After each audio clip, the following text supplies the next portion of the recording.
নিষিদ্ধ সংগঠন ছাত্রলীগের অপতৎপরতা ও সন্ত্রাসী কর্মকাণ্ডের বিরুদ্ধে সাতক্ষীরা জেলা ছাত্রদলের বিক্ষোভ ও প্রতিবাদ মিছিল অনুষ্ঠিত হয়েছে। রবিবার বিকেলে সাতক্ষীরা জেলা ছাত্রদলের সদ্য সাবেক সাধারণ সম্পাদক মমতাজুল ইসলাম চন্দনের নির্দেশে শহরের পোস্ট অফিস মোড় থেকে ছাত্রদলের নেতাকর্মীরা বিক্ষোভ ও প্রতিবাদ মিছিল বের করে শহরের প্রধান সড়ক প্রদক্ষিণ করে পাকাপোল মোড়ে গিয়ে শেষ হয়।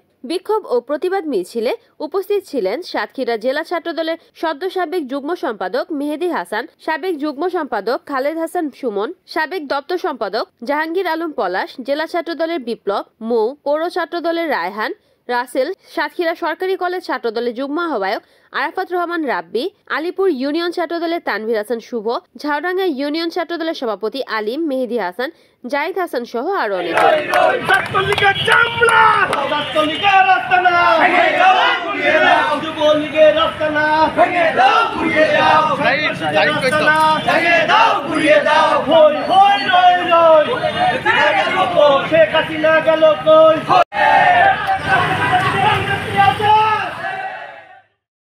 রিপোর্ট করেছেন সাতক্ষীরা প্রতিনিধি আব্দুর রশিদ, NN TV।